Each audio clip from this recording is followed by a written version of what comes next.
This is the grim history of Chicago's most notorious mob family, the Chicago Outfit. From their humble beginnings to their violent rise to power and all the bloodshed that followed, this is the story of smoke, silence, and blood. The Chicago Outfit was one of the most powerful mafia families in America. At its peak in the 1920s, it had a tight grip on the city's lucrative bootlegging, gambling, and prostitution industry, and no one was safe from their violent wrath. We'll meet some of the infamous mobsters who made the Outfit what it was, like Al Capone, who took over after Johnny Torrio went to jail for tax evasion. Capone ran Chicago like a dictator. He bribed everyone from police officers to judges and politicians. His gang fought bloody wars with rival gangs and even bombed a federal building to send a message. But his empire would eventually crumble thanks to the efforts of one man, Elliot Ness. Ness was a Treasury Department agent who took down Capone by getting him to confess to tax evasion. Capone was sentenced to 11 years in federal prison, and the Outfit's power started to fade. But we're just getting started. We'll also meet Frank Nitti, Capone's right-hand man, who became the boss after Capone's arrest. Nitti was a cold-blooded killer who wasn't afraid to make enemies with other mob families. He ordered hits on rival gangsters and even tried to take out the judge who sentenced Capone. But Nitti's reign of terror ended when he disappeared after being diagnosed with a brain tumor. Some say he faked his death and hid out in Italy, while others believe he took his own life. Then there's Paul Ricca, who took over the Outfit after Nitti's disappearance. Ricca was a ruthless businessman who expanded the Outfit's criminal enterprises beyond Chicago. He made millions in construction and labor racketeering, and even opened a casino in Las Vegas. But his empire was eventually dismantled thanks to the efforts of the FBI and a former mobster named Sam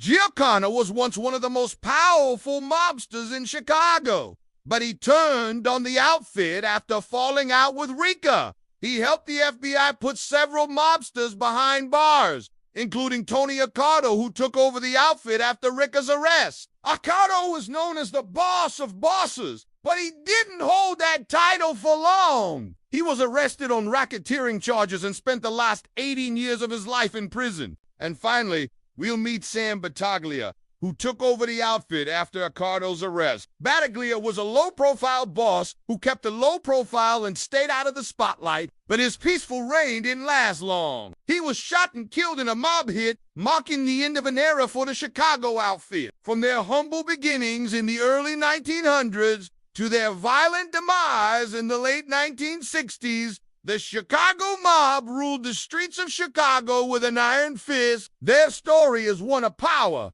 greed, and betrayal, and it will leave you wondering how far would you go for money and power. To get into the spirit of things, let's grab a drink at some of the most popular mob hangouts in Chicago, like the Biograph Theater where Dillinger was killed, or the Green Mill Cocktail Lounge where mobsters hung out during Prohibition. And if you want to learn more about the mob, check out our other videos, like the real story behind Chicago's most notorious gang, the Chicago Outfit. Now let's dive into the smoky back rooms of Chicago's underworld and meet the mobsters who made it what it was. In the early 1900s, Chicago was a hotbed for criminal activity and organized crime was running rampant. That's when 5 Italian-American gangs came together to form the Chicago Outfit. The gangs were led by 5 founding members: Johnny Torrio, Frank Nitti, Paul Ricca, Tony Accardo, and Sam. Together, they controlled the city's lucrative boot,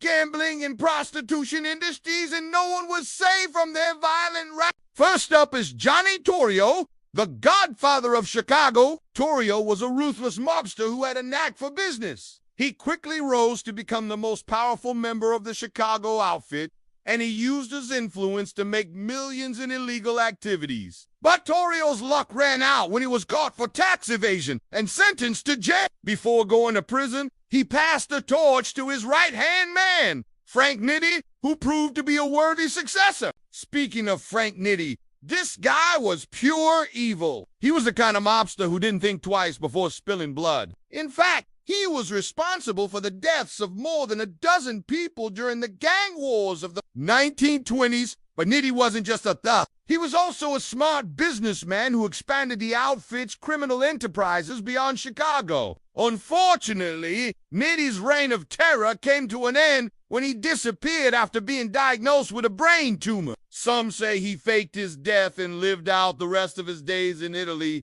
but others believe he took his own life. Next is Paul Ricca, the mastermind behind the outfit's expansion. Ricca was a brilliant strategist who knew how to make money in the criminal underworld. He made millions in construction and labor racket, and he even opened a casino in Las Vegas.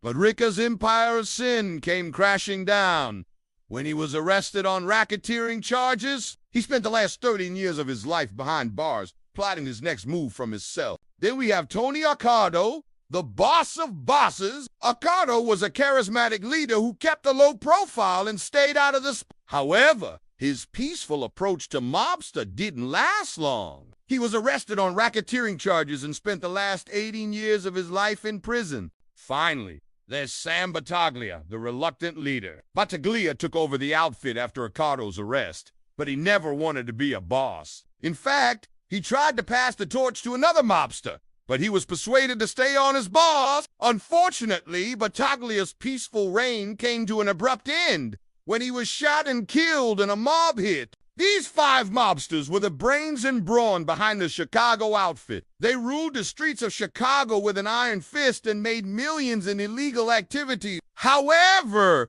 their reign of terror eventually came to an end when they were taken down by law enforcement and their own greed. Now that we've met the heads of the table, let's spill some beans on some of the most brutal gangland hits orchestrated by the Chicago outfit. These mobsters weren't afraid to get their hands dirty, and they had no qualms about spilling blood to protect their turf. Let's start with the murder of Dion O'Banion. O'Banion was a rival gangster who tried to muscle in on the outfit's territory. He might not have been a member of the Chicago outfit, but he was a big fish in the Chicago underworld, so when he tried to flex his muscles and take over the gang's liquor business, they sent him a message. In 1924, 2 outfit thugs cornered O'Brien outside of a tavern and pumped bullets into him. As he lay dying, O'Brien vowed revenge, which only made the outfit angrier. They retaliated by killing O'Brien's brother and several of his associates. The violence didn't stop there. The gang wars between the Chicago outfit and rival gangs claimed hundreds of lives. It was a bloody battle for control of the city's lucrative bootlegging,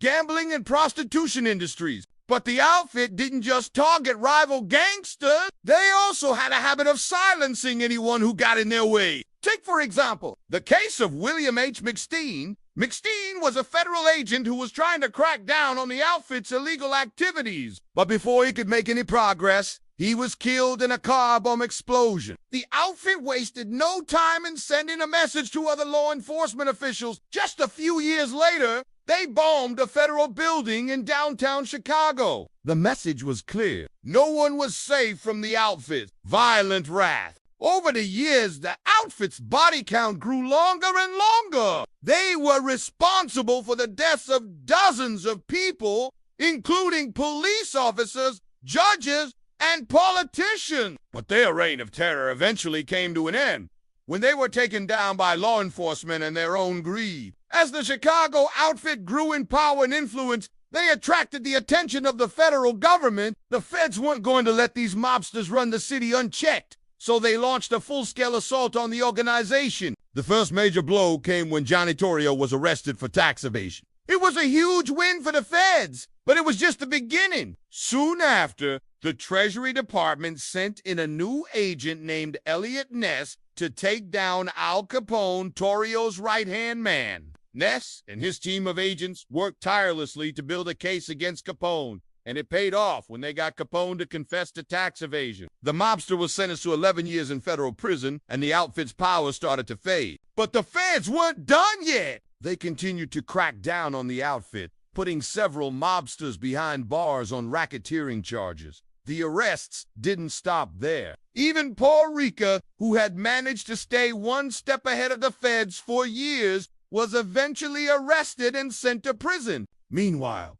The outfit was starting to fall apart due to internal conflicts. Frank Nitti had disappeared after being diagnosed with a brain tumor, leaving a power vacuum that caused a rift between the remaining mobsters. Some wanted Sam Giancana to take over as boss, while others supported Paul Ricca. The arguments and fights eventually escalated into violence, weakening the outfit even further. By the time Sam Battaglia took over as boss, the outfit was a shadow of its former self. Law enforcement had dismantled the organization's criminal enterprises, and the mobsters were too busy fighting each other to put up much of a fight. So there you have it, folks. The story of the Chicago outfit. These mobsters ruled the streets of Chicago with an iron fist, but their reign of terror eventually came to an end when they were taken down by law enforcement and their own greed.